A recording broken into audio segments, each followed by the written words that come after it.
Howdy, folks. This is take two for me. The first take took 51 minutes, so I'm gonna not take 51 minutes, hopefully, and condense this down. There's lots to go over. This was a big project that took up a lot of time over the weekend. I'm not going to go over every single number. Feel free to pause at any time. I'm going to talk very briefly on each team. I just wanted to talk about where each team is at right now and how they're doing. So, just for the color coding purposes, you can look by the points percentage here to see what's up. If your color is super deep, it means you're either top or bottom three. If it's deep but not as deep, it means you're either top 4 to 6 or bottom 4 to 6. And if you're still deep but not one of those, it means you're bottom or top 10.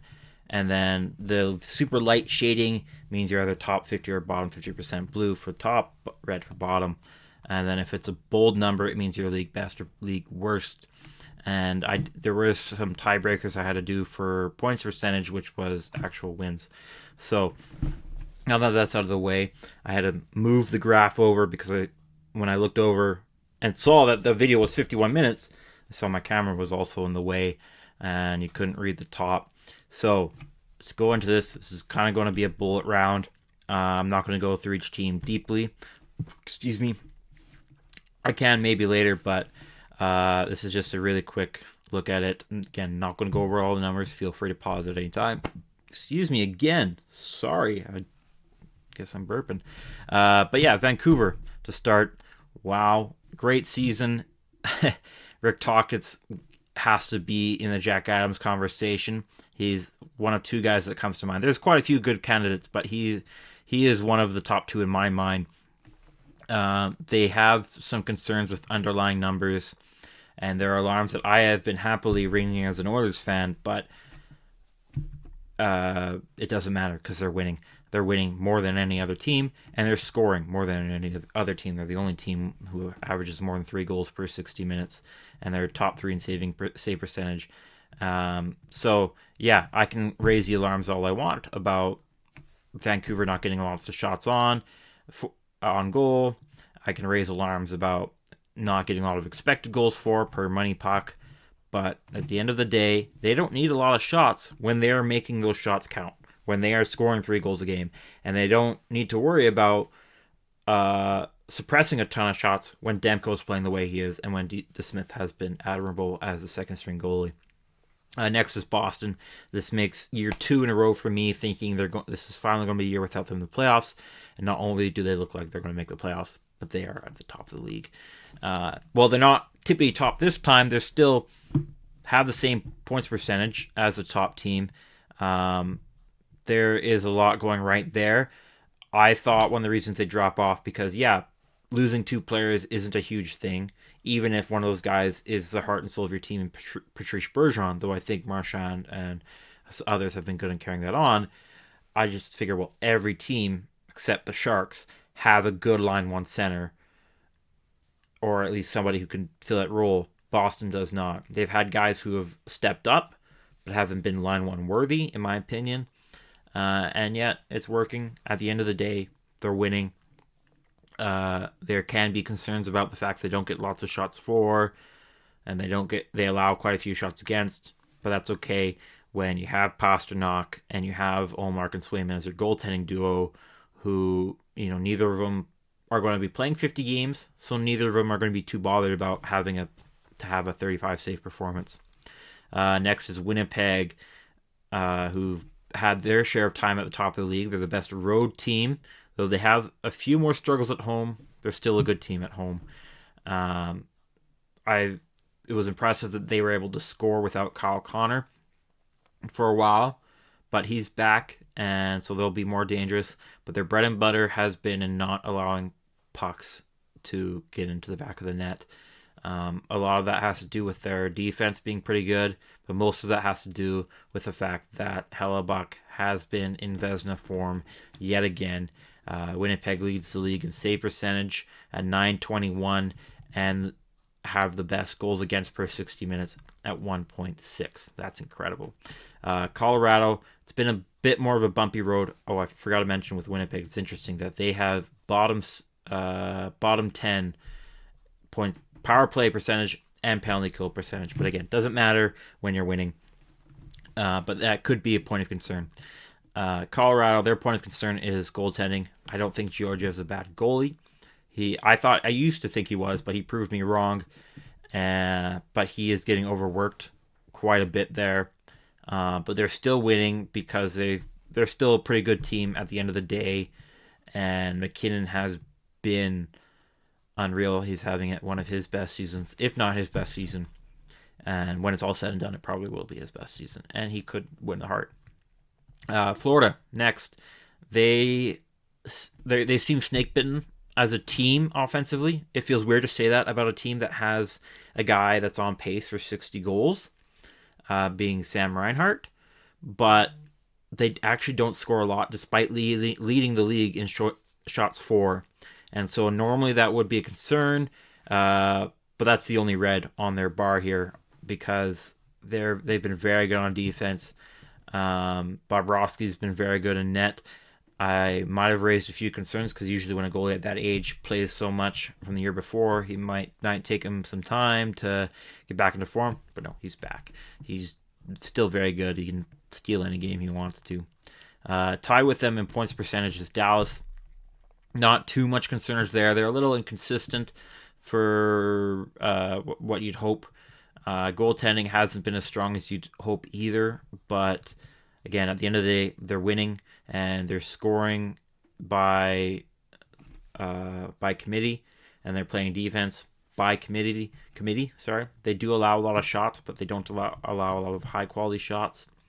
Even when Heiskanen was injured, they had a lot of their defensemen step up, including Esa Lindell, who's much better defensively than he is with the puck, but he, among others, stepped up as well. Moving on to the Oilers, I'm going to not talk about them a lot because I'm actually going to do a full video breakdown on them, but just going to talk about this really quickly. This surprised me, even as an Oilers fan. When I made this, they are the only team on here where their entire row is blue. There is not one red. They are league best in expected goals for per game, and there isn't really a point of concern. I'll skip over them for now because I'm going to get more deep into them in another video that will come out pretty soon here. Next is the Rangers. They looked like a wagon. There was some concern about, their analytics aren't as great, but that's okay because they have Shesterkin, Jonathan Quick's doing great, and they got lots of talent up front. But Shesterkin hasn't been great. Quick has, but Shesterkin has not. He hasn't been good all the time either. And this is, with the teams earlier, I said, well, these numbers aren't much of a concern as long as you're winning at the end of the day. But when those numbers aren't dealt with in some shape or form, you might end up like the Rangers and start falling down. Rangers should still make the playoffs. They're still a very good team. Panarin getting a haircut clearly helped. I don't think there was much magic in that, but I do think that it changed his mentality and how he was going to play going forward, and that is very important in sports. So I'm happy for him. Still a very good team. Lots to be happy for as a Rangers fan, but there is increasingly more concern as the season goes on. Next is Vegas, one of your best home teams in the league, despite while being one of the not top 50% on the road. They are very good at not allowing pucks into the back of the net. That is their strength. They allow a decent amount of shots, quite a bit, bottom 50% in that aspect, but there aren't always high quality shots, and even if they are, both Aiden Hill and Logan Thompson are good enough to make those saves more often than other goalies. Maybe not Thompson as much, but he's still pretty good. There are some concerns on the road, as I mentioned, and concerns for the power play team. But Vegas is still the same team that won the Cup last year. They're just really banged up. But the good news about them is that 2 years ago, when they missed the playoffs for the first time, it was because they had a lot of injuries. They have a lot of injuries again this year, and they're still top 10 in the league. So that is either a warning to you or a sign of excitement, however you want to take that. I'm taking it both ways because I'm an Oilers fan, but I'm also partial to Vegas, so it's kind of mixed feelings there. So moving on, next is Carolina. Everyone knows their big weakness. It's their only weakness, and that's in net. Because they can suppress shots as much as they want to. They're the league's best in that aspect.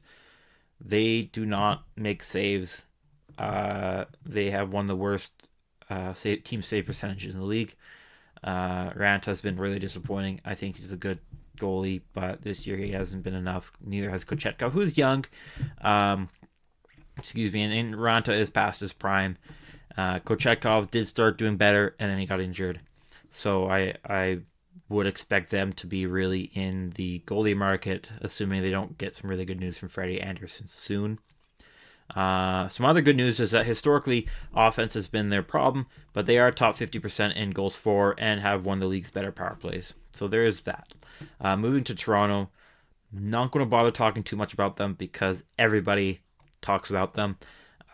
Just some interesting points of note is that they are a much better team on the road than they are at home. And then the rest you can probably guess is that their defense just isn't strong enough. The systems that Sheldon Keefe has allows them to control the game in terms of shots and expected goals for, but at the end of the day, they will often allow a high quality chance. And even if Samsonov wasn't being as bad as he was for most of the year, you can't always expect your goalie to make that big save. You can't rely on Joseph Woll, who's a rookie, to be there to make those big saves, and you can't rely on Martin Jones, a journeyman, to make those big saves. If they can, great. I'm not saying those goalies can't, but that's just how goalies are. They're normally unreliable, and all three of these guys do not have an established history of being an NHL starter for 5 straight years. Martin Jones did have his time in San Jose, but recently he's been a journeyman, and so Toronto needs to figure something out there, or else they will probably look another early exit in the playoffs. Tampa, they have a lot more issues than they have in recent past. Part of that's because their teams in recent past have been incredible. But at the end of the day, don't underestimate them. Maybe you can if they're on the road. They have a really bad road record. But I think a lot of the numbers will improve as Vasilevsky gets more playing time. They do have the league's best power play, nearly 30%. That's incredible. It's just not talked about because the Oilers were even better last year. But the near 30% power play number is still very impressive. And there's lots to cheer for in Tampa. And they've still got enough talent to make you pay for underestimating them. Next is LA. I don't think McClellan was a bad coach. But THG says that, and he's right about this, is that when you lose 3 out of 17 games, you need to make a change. And the easiest change you could do is fire the coach. And so that's what happened. There isn't any red in LA's row except for being terrible at home. I think it's a mental issue. Which one of the signs is the fact that they're not good at home. And another sign, a bigger sign, is the fact that they've lost so many games in overtime, and the fact that they've blown so many leads during the streak. That is a mental issue right there. They're still a talented team, though. And I have more thoughts on them, but we're going to keep this quick. Detroit, lots of issues there. They're the worst team in expected goals for. They're not good at getting shots, but their offense, despite that, offense isn't a concern because they are top 10 in scoring. There is still concerns there with their roster, but it's not something to worry about, really. This is a new era for Detroit. They're slowly coming back into the playoff race, and I'm sure Detroit fans are happy about what they've been able to see this year. The fact that they have Larkin, DeBrincat, and Kane, I assume they all play on the same line. Again, has been great. Another team that can't complain a lot is Philly. Tortorella, I think, is my Jack Adams favorite, but there's no wrong choice between him and Rick Tocchet, because this Philadelphia team has outworked anybody they play and overperformed any expectations. Still lots of concerns. I don't need to point them out to you too much. Maybe there is a concern in goaltending with Carter Hart having some legal issues at the moment. Erson's been admirable, but can he take the starter role? We'll see. Philly is very good at pouring the shots on, though those don't usually result in goals. But they are a very hardworking team, and there's lots of respect there. The other Pennsylvania team is right behind them. That's Pittsburgh. They are interesting in that all their strengths are not what you expect them to be, and all their weaknesses are not what you'd expect them to be. I'm happy to say that I thought Jari was going to have a better season, and he is doing quite well. I'm happy to see Nedeljkovic doing quite well, and their defense has been good. It's not been super praiseworthy, but it's been good. It's still been top 50% in my opinion. But when you have a team that has Crosby, Malkin, Gensel, Rust, Carlson, and Letang, that power play, man, that should be top of the league, but it is second worst. I don't watch enough Pittsburgh power plays to know why that's the case. Hopefully somebody watching does. But it's just interesting. I think it'd be fun to see them in the playoffs again. We'll see what happens. And again, don't want to spend too much time on each team. Next is St. Louis. They are in a bit of winning run lately, but they have lots of concerns. Lots of it comes from mainly defense not working well together. I like Folk. I like Parayko, and I like Krug in small sample sizes, but it's just not working. Luckily for them, Binnington and Hofer have been a pretty good goaltending duo for them, but that's one of the only bright spots on the team. So they're trying to figure out where they are. They're kind of more in a building towards the playoffs rather than a playoff contender right now, but you never know. There's still lots of time. They've been at the bottom league before, and they won the cup that year. So I'm not saying that's what's going to happen. I don't think that's what's going to happen, but anything can happen. Devils, they are a team I think that kind of, I don't want to use the word overperformed last year, but I think that what they did last year was more of a statement of what we can do, but not what we will be doing immediately. And a lot of it hurts when your goaltending, your save percentage has been second worst in the league, and that your defense hasn't been very good, especially with Dougie Hamilton being out for, I think he's out for the year. So there are lots of concerns there. I don't think they should fire Ruff. I think he is a good coach, and I think he is good for the Devils. And their offense is still there, though, which you can expect when you have not only one, but two of the Hughes brothers. And there's other guys worth mentioning, but I don't got time in this video to go over. Right behind him is the Capitals. Very weird team. I don't always want to steal the things the hockey guy says, but he worded it best when he said Washington wins the games that they should lose and lose the games they should win. And there's a lot going wrong in Washington, but they do win at home quite a bit, and they are getting really good goaltending. It's been talked about before how, the only time OV won the cup is when he had great goaltending. And now he has, well, I wouldn't say it's great goaltending right now, but it's still pretty good goaltending. And it's not working because this is a team that has Alex Ovechkin, but is bottom three in goals for. But I think it's not necessarily because Ovi has aged. I think that's part of it. But it's because he's the only guy there who would be a line one on other teams. Maybe he'd be line two on some teams. But, Dylan Strom's been good and admirable, and I'm happy for him. And I'm sure Washington's happy there too. But he hasn't established himself as a line one guy. So, and obviously now you've got issues with Kuznetsov. Lots of it has been throughout the season and coming from last season, but now he's been in the player assistance program too. So there are some concerns there, but they are getting some young guys coming up through the pipes. So we'll see. Islanders. My view on the Islanders is it's a team Lou Lamoriello built because Lou Lamoriello thinks it's still the 90s. He has not received word yet that the two-line pass is legal. There's lots to respect about the team. I think Horvat trade was good for the Islanders. They still have really good goaltending, not as good as it was last year, but still very good.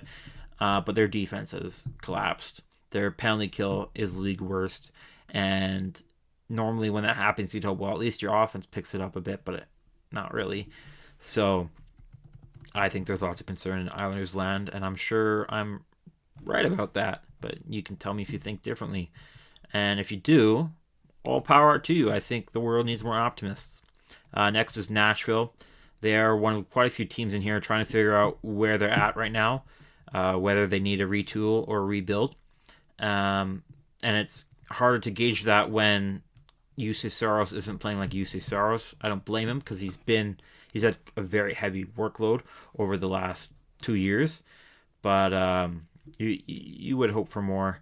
I think Ryan O'Reilly's been really good in Nashville, but he alone isn't going to change it enough. And he's only 31 or 32, so he could still be around playing well by the time Nashville's back in the playoffs. We'll see what they plan that out, but a lot of the issues are kind of the same old.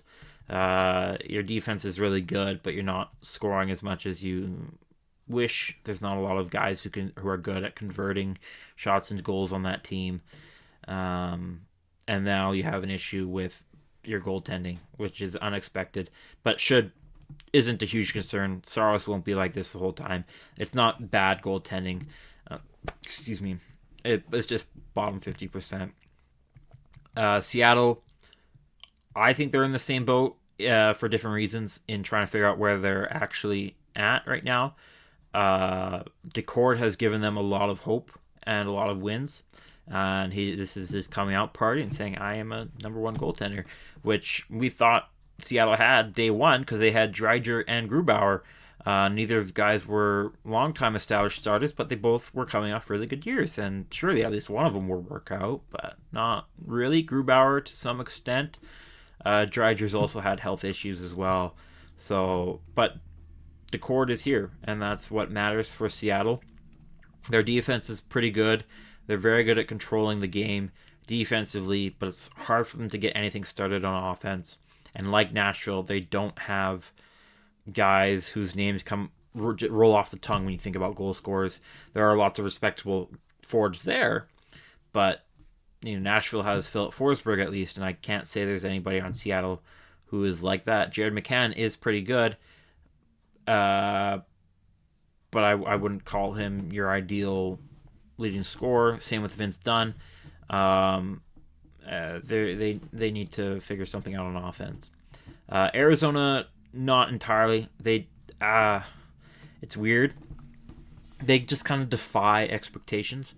I've enjoyed watching them and cheering for them this year, but they don't get shots. They allow a lot of shots, but they're being bailed out by a lot of star power on offense. And Michael Carcone. And I love the guy coming from the AHL and doing what he's doing for Arizona. And they've been bailed out a lot by Connor Ingram. Vejmelka at times too, but mainly Ingram. So I think good for them. I'm really happy for them. There were some hopes for playoff race contention. Those are starting to die now that they're bottom 10 in the league again. But they did pretty well. There's lots of reasons for hope, roster-wise, and we're sticking to roster-wise reasons. But yeah, I also wanted to mention is look at their home winning percentage compared to everything else, because whatever happens at Mullet Arena, I don't know if they like playing there, but I know they like winning, and they win at Mullet Arena. There is some kind of Mullet magic going on there, because whatever happens, it usually favors the Coyotes. This was happening last year too. They're a much better team at home in Mullet Arena than they are on the road. Calgary, another team with some identity issues, trying to figure out where they're at. Their defense, despite all the very good defensemen on their team, hasn't been performing as well as you'd hope. Team save percentage is still bottom 50 in the league, even though I think Markstrom's having a pretty good season. At least their penalty kill is really good. There's lots to talk about there, but that's not what this video is for. It's just to kind of see, hey, where are you at? They are good at controlling the game still, but that doesn't matter when you're not making enough saves, whether it's because of goaltending or defensive mistakes, and it also doesn't matter when you're not putting up a lot of goals either. Hopefully for their sake, Kuzmenko works out. Buffalo, they are also in a very disappointing situation. They are a good team, and realistically, when you look at where they're at, you can say, well, they don't really need to make the playoffs. But the fact is, they had a chance last year, and it's been so long without the playoffs. That's gotta be disappointing. And when you're scoring as many goals as they are, you would hope that they are making strides in that category. And they don't allow a lot of shots either, but they do allow a lot of good quality shots. And none of their goalies are, at this moment at least, good enough to change that, to stop all those. I thought it was interesting that they actually have a pretty bad power play compared to how good they are offensively, and they have a pretty respectable penalty kill too. Montreal, I'm not sure if you should be happy or sad as a Montreal fan. They've definitely made improvements this year. They do allow the league most in shots against, and they save quite a bit, despite having a bottom 50% save percentage. So they actually don't allow a lot of goals compared to most of the teams. And they've been better longer than a lot of fans peg them to be. But at the end of the day, they're still a bottom team. They're still figuring out young guys. I like St. Louis behind the bench for them. I would say, while they can take a lot of pride in the fact they don't allow a lot of goals, they're actually top 10 in that respect. The fact is, other teams don't need to score a lot of goals on you when you're not scoring many either. Which has been an issue in Montreal for a couple decades now.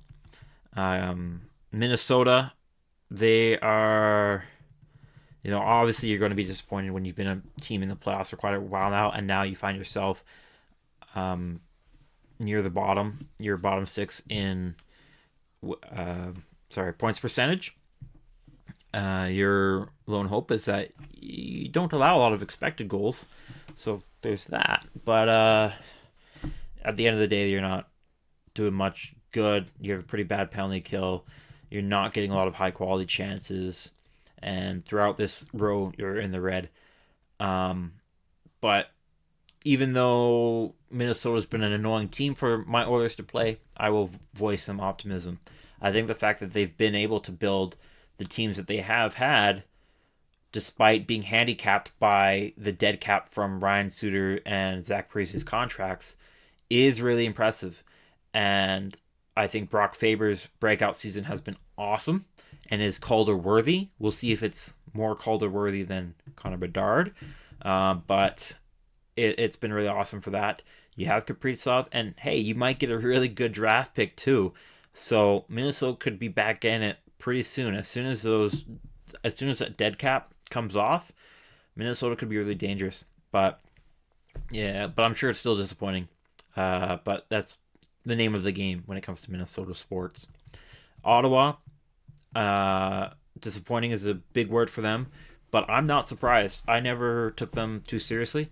I'm going to spend a bit more time here than I wanted to, because as I keep telling people, I respect the moves they made. I respect the fact that they went out and got DeBrincat, even though that didn't work out. I respect that they got Tarasenko, Giroux, and Chychrun. And I also respect that they didn't have to pay a ton. I respect Dorian for that. What I don't respect, what I disagree with, is his view of the team's core.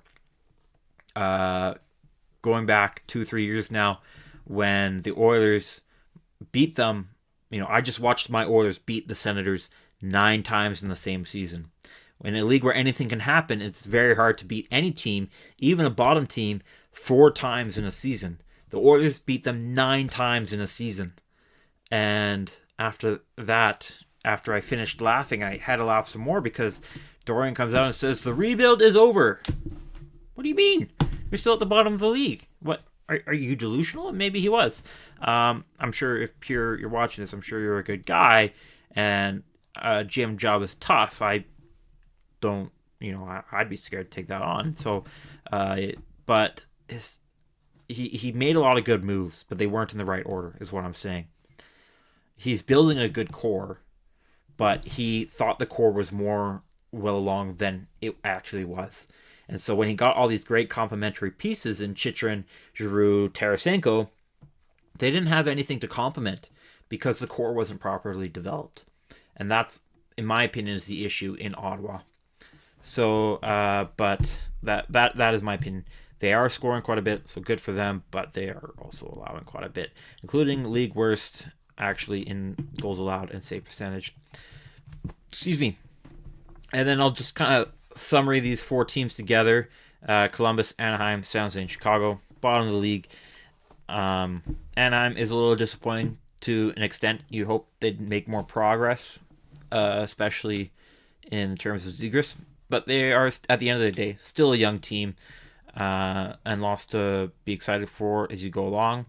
There is some blue here in the fact that you don't allow a lot of expected goals. So there's that. There's blue for Columbus. They're in a similar boat. Though I wouldn't be as optimistic as a Columbus fan because I don't think they have as many exciting prospects. But they are top 50% in getting in scoring, despite not having a single game changer. But they do have a good amount of forwards. I mean, Line 8 is a game changer, but you have to be in the game you have to be playing the game to be a game changer, and he isn't always. So it's kind of a mess there, but at the end of the day, they still got lots of young guys, and they've got time to make this team work to be a playoff team. Bottom 2, same story. I accidentally erased. I'm just noticing this now. The goals for number for Chicago on my last run. But I'll tell you what, the color doesn't lie. It's pretty bad, and it's not worth noting. It's not league worst, I don't think. Okay, maybe it is. Oh, this isn't even goals for. This is road percentage, and it is the worst. Oh, I remember it now because it was so bad. It was a 161. Yeah, I'm serious. You can do the math now. I mean, it might have updated because a couple games happened last night, and there's some down. I wanted this video out earlier, but anyways, it is. They do not win on the road, and I don't think they even planned on being this bad. Like, they knew they were going to be a lottery team, but they've just had so many injuries happen that they have been passed by the Sharks, who are league worst in quite a few categories, including both shots for and shots against, and expected goals for and actual goals for. Or sorry, not expected goals for, goals against plus goals for. You can read, I hope. But yeah, not too much to talk about those two teams. So, at the end of the day, tell me your thoughts, who your team is, how you're feeling about your team. Maybe you're more optimistic or pessimistic than I am. I hope you found this interesting, even if it was long. If you stuck it out all this way, heck, even if you just watched half of it, I am super grateful. But if you did come all this way, awesome. Thank you. Hopefully that's a good sign of my ability to talk and relay information. Obviously, this is pretty new to me.